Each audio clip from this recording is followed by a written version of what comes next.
All right, and there you have it, brothers and sisters. Well, greetings, greetings, greetings.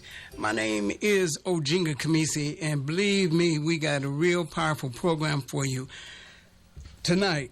And as I posted it, I said this may be the program that could save your life with the information that you're going to receive. So I have two guests in here, and it is Brother Air, Professor Spira. They deal with the Mucusless Diet Healing and also a system. And they're part of the Breatharian Ensemble, and you'll hear more about that, and they'll give you more information. But anyway, I want you to tell a friend, to tell a friend, to tell the world to tune in to Talking Drum right now. Now, I'm going to play this first piece, and I want you to listen to what I'm saying. I want you to really listen to this and understand this, that we hear about terrorists, and we know there are some. And we never consider our food as being terrorist to our bodies, but it is. And so I heard a song that Professor Spira and Brother Air did with, I think, some others, members of the band. And they did it, and it was live. It's outside, so you'll be able to hear it. But they had this song. And when I heard this song, I said, that is so true. And what it is soul food killed more people than the Ku Klux Klan. And so I want you to hear this, and then after that, we're going to begin to talk. All right, brothers and sisters? So again, the phone number is 513-749-1444. And later on, we will entertain some calls. But first, we want to provide you with some information. But listen to this song, because it's real. And if you think about it, soul food killed more people than the Ku Klux Klan.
All right, there you have it.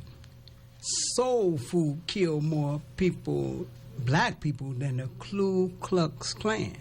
Think about it. A lot of people done left here eating some soul food. And I know a bunch of you, I'll just say this, are probably real upset because guess what I heard the other day on the news? I heard that there was a chicken produce place that they deal with chicken. 22,000 chickens in a barn. The barn caught on fire and burned them all up. And I know that a whole bunch of y'all was mad as hell that you couldn't get to that barn and get that chicken. And we're going to talk about that this evening. I'm telling you, 22,000 chickens. All of them got fried in that fire. So I know that they didn't throw them chickens away. They done served them somewhere, or they're going to serve them. But one of the things, though, I got two guests here, Brother Air and Professor Spira. They've been here before. But, look, I commend you on that song that you all have made. But, brothers, how y'all doing this evening? Welcome back to Talking Drum. Greetings.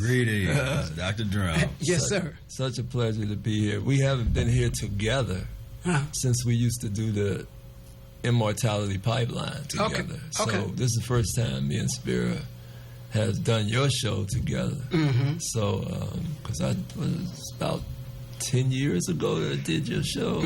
Mm-hmm. Had to be. And, yeah. It's been a long time. How many shows have you done, man? Well, as I'm counting, I almost found out how many stars there were in the galaxy. Yeah, man. And I'm almost there. Yeah, I'm almost there with the number of shows that I've done. But I've been here for a long time, brother. So I've done thousands and thousands of shows and interviews with people like yourselves. And so the ride ain't over yet. And with tonight's program, I hope with the information you give, the ride won't be over for a lot of people. But unfortunately, will they listen? And then if they listen, will they do what they're hearing? So let's deal with it. So you all are part of the Breatharian Ensemble. Yeah. And you're dealing with Arnold Eric, his book, The Mucusless Diet Healing System. Mucusless Diet Healing System. Okay, so tell me about something about both of you, your beginnings and things that you've done. I know that both of you are into music. Willie, you, Dr. Air, Brother Air, you are a classical trap drummer. You play all kind of awesome percussion. And then Professor Spira is a slide trombone player, and I don't know if you play other instruments, but I know that I've heard you blow a trombone, and it's a real deep instrument because you got to have a lot of wind and you got to know what you're doing. So anyway, I know you all are musicians, but tell me a little bit about yourself, and then we're going to get into how you got into the mucusless diet healing. Well, okay, I'm an artist. Been playing since I was 4 years old, studying jazz music, and wow, man, left the house at like 16, and to go to New York and Chicago and try to chase the whole jazz thing, and got involved in all of that, and I was eating everything, man. Like I say, soul food was killing me, and I was a big practitioner of soul food. I mean, could cook and lemon meringue pies with the graham cracker crust. I hope that's not getting nobody hungry now, but. I hear folks in the other room, talking about you got any recipes, Yeah, right. Yeah. So, I mean, that whole piece, man, and the drugs, was doing the drugs, being a jazz musician, man, and traveling and playing and meeting everybody, and I got exposed to Dick Gregory. I remember my mother took me and my sister to a lecture, and that was the first time I'd ever heard about vegetarianism. Like, wow, what is that? I didn't start practicing vegetarianism, but my mother used to tell the story. I used to have all this boiled water around the house. I mean, it influenced me. But started reading all that stuff, man, and was just getting deeper and deeper into the music and deeper into some drugs, and it was like I knew I couldn't keep up that kind of pace, and I started becoming a vegetarian. It was like, what is this? I'm reading all these books by Dick Gregory and the what was the one by Victorious? What was that? 20th Century. You remember that one? But I know Dick Gregory's book was folks who like to cook with Mother Nature. Right, that one. I mean, a couple of them by Dick, but that I think people might remember. There's that. Back to Eden. Yeah, all that. Right. Back to Eden. It was just influenced by all that stuff, and then on one of my trips back here, met Victor Buttram, who was practicing Professor Arnold Eric's Mucusless Diet Healing System. And we got to talking about it, and I had that book at home, but just never had read it. I would be on the road and would just buy a lot of things and wouldn't be able to use them a lot of times, take them back to the hotel, and sometimes I'd get a chance to read everything, and a lot of times I wouldn't. This was one of the books that I had never read, but I had. So went back, read it, oh man, a light went off in my head. My life changed, literally changed that day, you know, of reading that. And yeah, that's in the back. Okay. Yeah. Okay. So you know, I mean, just stopped doing drugs, man. Changed my life drastically. Got into a real heavy juicing thing with the juice man, Jay Cartage. Mm-hmm. Had a chance to go out to his house on the West Coast and stay with him and study juicing, you know, and all these remedies, recipes he had for juicing, and just, you know, the whole physiology thing just took me over, man. I mean, I was just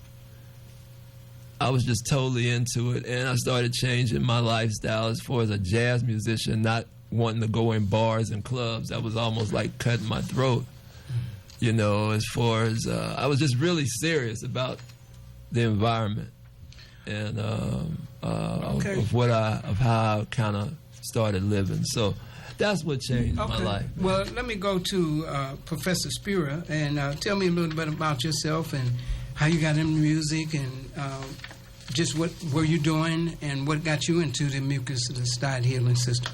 So, and I'll keep mine kind of brief because a lot of people heard the story a bunch of times. You can check out Mucus-free.life.com and all bio and information is there. But basically, growing up, I was overweight, and by the time I was in high school and I was a varsity football player, I weighed about 250 pounds throughout high school.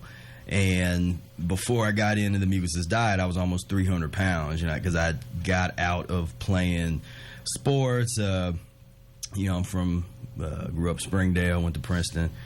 And, you know, my first love was always music. So at one point when I was in high school trying to decide what I wanted to do, I was like, I would like to take the hardest path to play a music that is not popular, that nobody, you know, but I had this sort of this artistic drive inside that wanted to really strive for that kind of music, you know, that was more than just being an entertainer. So went to college conservatory music, and my first year there I started going to all of the jam sessions down at the Greenwich and Sonny's Jazz, and I was all these places, and I was too young. I wasn't even supposed to be in some of these places, but I was there trying to learn how to play the music. And that's where I came across Brother Air, and I was hanging with him because he was just coming to the jam sessions a lot with his friend Chuck, and so there was a long time before he told me about the Mucusless diet. And then one day we was at Chez Norris, me and my friend Ryan, and we had all this free food in front of us, and I was just eating these chicken wings, and he was sitting across from us, and I just saw something clicked. He was just like, man, he could not hold it back any longer. He'd been trying to hold it back, and he just basically was like, look, you know, told us all about the Mucusless Diet Healing System by Professor Arnold Ehret, and it just blew us away. It was like I just slowly stopped eating chicken wings until I was like, okay, I don't think I'm gonna finish these. And so I read the Mucusless Diet Healing System book, and it was what I was looking for. You know, I was looking for an answer for the suffering of humankind, you know, just since I was little. And not everybody thinks like that. I was one of those people that at a very young age I was watching television, or I was just hearing about this devastation around the world, and I was in pain because of it, just emotionally feeling that something was wrong. And I wanted to know, what is the source of this? So that was something that I had put out into the universe, or I meditated on, or prayed on, or whatever way you want to describe it. But I put that out there. I want to know what it is that the problem is, and if I can be some kind of positive force to help transform it. And then the Mucusless Diet Healing System came into my life, and that was the answer I was looking for. All right. Well, now we fast forward to where we are now. And you all have been doing some wonderful things, but What do you have to say to the listening audience? Because a lot of people don't understand the piece about mucusless diet. They don't understand what a breatharian is. And let's educate them with that, because it's very important that we educate our people. It's not trying to convert people. It's just trying to help them understand how much they can work on saving their lives, or at least living a lot longer in a healthy way. So let's talk about that. Either one of you. Well, I mean, the Mucusless Diet Healing System to me is the foundation of anything that we're talking about. Where we're talking about healing the community, revolution, overthrowing and uprising against an oppressive kind of government or system or society. Any kind of rhetoric like that and any kind of desire to want liberation and freedom has to start with getting yourself clean. And you get yourself clean using the Mucusless Diet Healing System by Professor Arnold Ehret. Physiologically, I mean, it's like I said, you can't have a movement, and that's the problem with our movement, is because we can't have a bowel movement. You dig? So it's and why is that so important? Why is that? Man, because you have to, like your body is like circuitry and pipes. You know what I mean? And so when you're eating all this mucus and pus, which we do, and we consume plenty of it, it's like if you think about your body being an air gas engine, it's like you drive your car up to the gas station and you don't put oil in the gas tank. You put the proper fuel in it where you can keep on moving. We don't do that with our bodies. We've been taught, and it's almost like, man, I mean, this thing goes back so far in terms of eating mucus and pus. I always like to say, how did the strong get weak? When the historians talk about Egypt, and and then here, in 2016, we talk about Caucasians and white folks and the oppression. And, the whole Egyptian piece with how did these strong people who developed science, who developed math, who did all these great things, how did they become weak? And so it had to start with physiology. And it wasn't animal flesh. It had to start with maybe some seeds or nuts or something like that, and then and so when a people start losing their vitality, nature doesn't like vacuums. You dig? So when you start losing your vitality, somebody fills that up, and there goes those oppressors. You see, and so then by the time it gets to when we're killing animals to eat, I mean, it's just full blown like carnivores fighting carnivores. Yeah, I mean, in a world where filthiness is the thing with which everything is measured, and those that win, look at the presidential election, those that win in this society, in this world, are the filthiest among us. And those of us that are trying to get free, we have to understand that we will never get free if we remain filthy. Because we can't win against people that are filthier than us. Right. I mean, what do we say that? How can you talk about your oppressor when you live just like him? You dig? So, and this doesn't come down to carnivores fighting carnivores. Fighting our oppressors, and we're living just like them. And then there's some kind of karmic type of we got some karma to pay for disobedience. You dig? And we're seeing it, man. It's like our communities are just in devastation. And the more education we've had, that was supposed to be the key, was education. We got more people with PhDs and master's degrees and bachelor degrees and diplomas. And our communities are in more devastation than they ever been. So with all of that, how do you all perceive what you do or what you have done? Because you both use yourselves as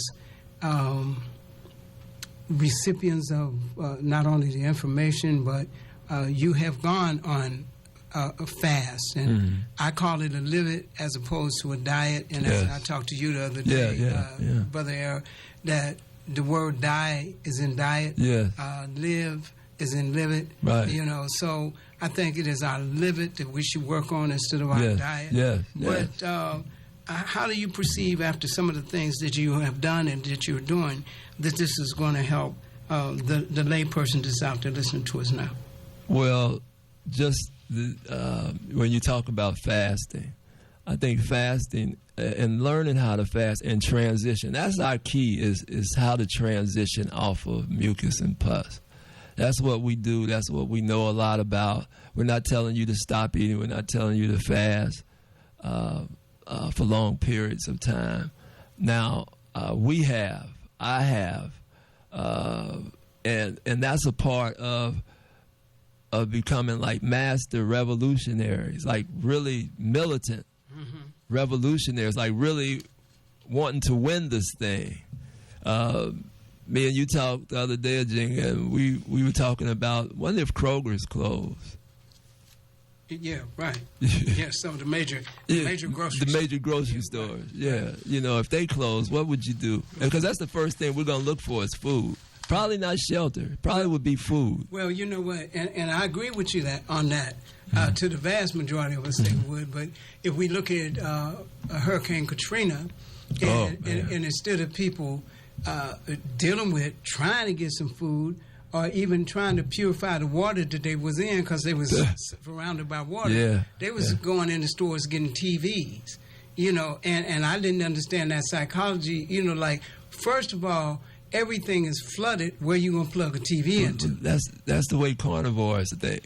Well, there it is. That's the way carnivores think, because they're not even thinking rational on no level. Right. You're going to get you're going to steal a widescreen TV with no place to plug it in.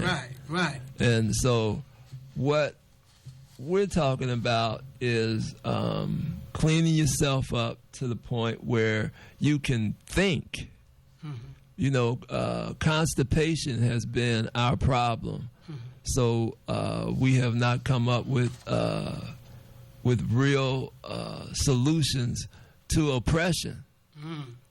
It's basically constipation. And, you know, man, just being here in the city and watching all the conscious brothers and sisters that I know, and then other cities, because we travel and we get a chance to see all the conscious brothers and sisters all across the country. And even one of the leading lecturers right now, Brother Umar, they have plenty of knowledge, but they can't get to the physiology piece. And that goes with being here. You know, a lot of the brothers, a lot of conscious brothers and sisters, historians around here, they cannot get to the physiology piece. And why do you think that is? Because I agree that I know brothers and I know sisters that are equipped with all kind of knowledge coming from academia, if you will. And they have no sense of knowing about their health or even caring about their health until it gets so critical that they have to. Yeah. And so I'm saying that particular piece has seemingly always been missing, or to a great extent, in our lives, especially our lives, because we don't see it. Yeah. I mean, I've been on the air for as long as I've been on, 4 decades. I can tell you any number of people including myself, because I had a stroke. But I'm speaking of brothers and sisters that I know that are unhealthy, but yet they are very conscious. And I'm saying, what about the conscious piece because of health? Because if you get on that piece, you're going to sustain your life a lot longer to be able to continue your conscious ability. Are they conscious? Well, I was about to say that. Are they conscious? Right. And our state of being in this society is a tragedy of nutrition. Mm-hmm. It's simply a tragedy of nutrition. And so when you say, are they conscious? And maybe that word needs to be redefined. It sorely needs to be redefined because without the physiology piece in the forefront, and me and Brother Air, we study a lot of, and for a lot of the listeners, study a lot of the history and of the brothers and sisters, and and for some reason, a lot of folks like to quote Malcolm, but they don't talk about his dietary excellence. I mean, for the information that he had access to, he was talking about fasting. He was talking about plant-based diet and eating once a day and this kind of thing. For some reason, folks want to quote him all day and talk about all the other things. But don't want to go there. Don't want to deal with that. Why do you? I mean, just in your mind, why do you think that somehow we missed the boat on that particular Well, part? first you got to do the work, and that's a real big part of not wanting to do the work. Being disciplined. Well, what we got to understand is this diet and getting away from nature is the piece. Yeah. Like, this is it. Yeah. So when people try to belittle it, that's what people try to say.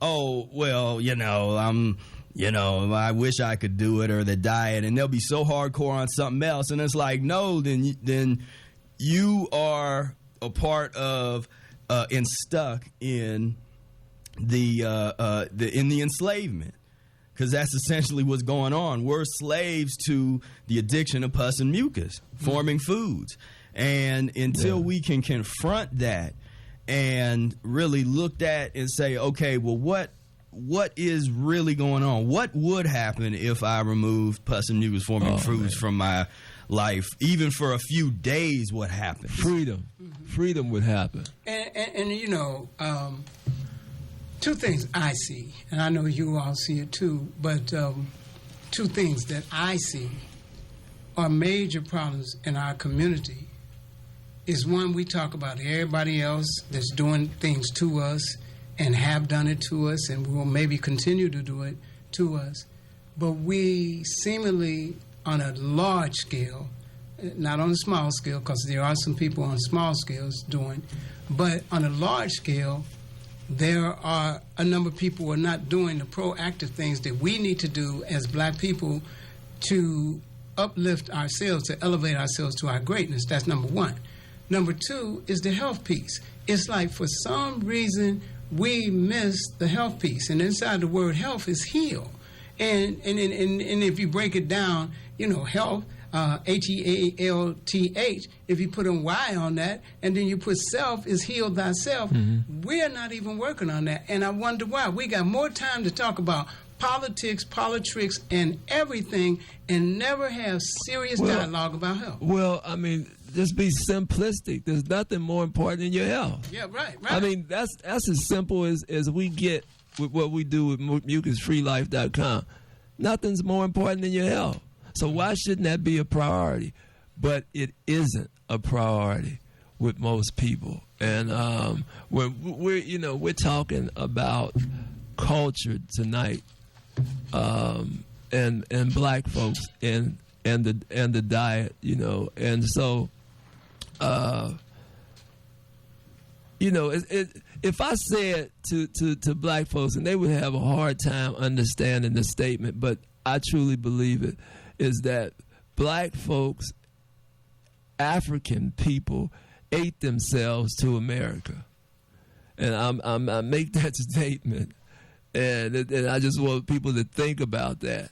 And and because it's something that I really believe in, and instead of looking for the blame, white oppression and all that, not that we can leave white folks out of it, because they have, they were psychopaths, but we were the first psychopaths, We were the first people to lose our minds, you dig?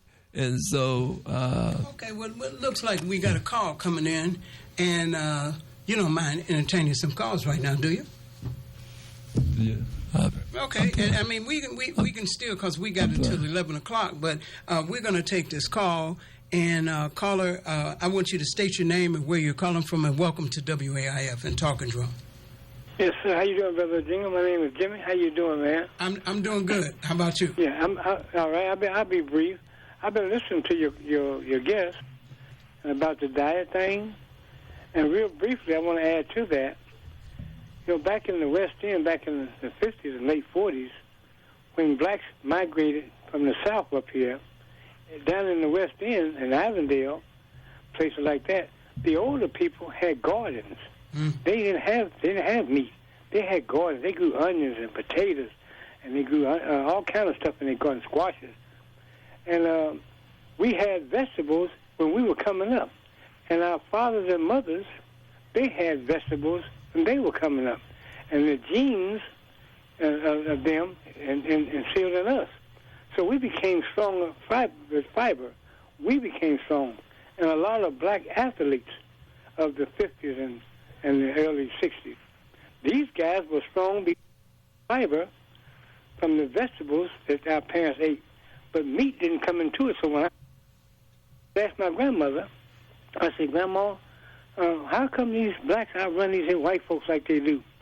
She said, because we're grown, we're prone to vegetables. We didn't get the meat. The most meat we got was pork.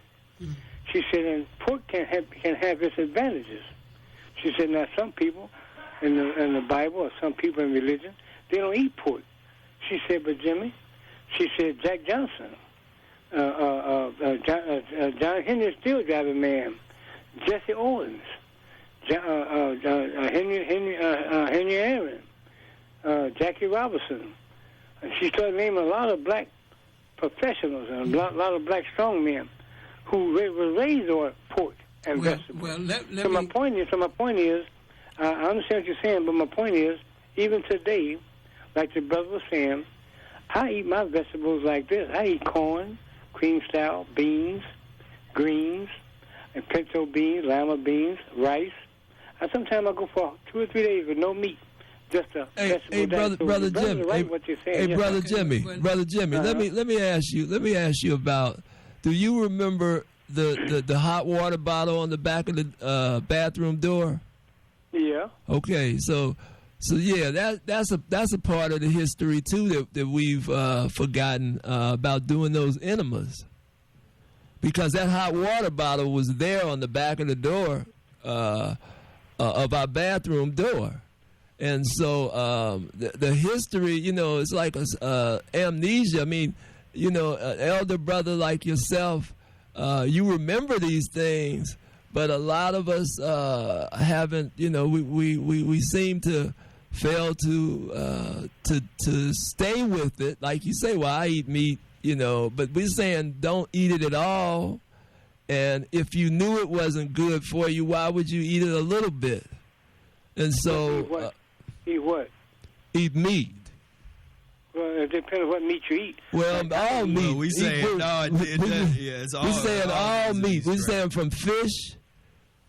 We're saying from fish to turkey to chicken to beef to lamb to whatever it is. We're talking about dead animal carcass. And but see now, we ate mostly poultry and seafood. Well, fish. that's pus. And that's what we're talking about today, is that this is not healthy. Especially fish. Fish is actually the worst kind of meat that we can eat. Yeah. Well, look, thank you for your call, Jimmy. Let me ask you this. Are you saying we shouldn't eat this stuff? Well, right. Jimmy. Yeah, exactly. Thank you. I just want to say that, Jimmy. Exactly. Well, thanks, Jimmy. Thank you. Yeah. All right. Yeah. So Jimmy asked this question, but I would like to say this, is that yes, it is a proven fact that our mothers and fathers, our grandparents, great-grandparents, grew up at a time that they were eating meat. And a lot of them lived to a rightful age. Now, whatever else they were doing, they were getting a lot of exercise and other things. But in today's day, number one, we don't eat meat that has it doesn't have anything in it that we should be eating, especially pork, because now we got scientific fact that it has always been bad for us, even back in the day.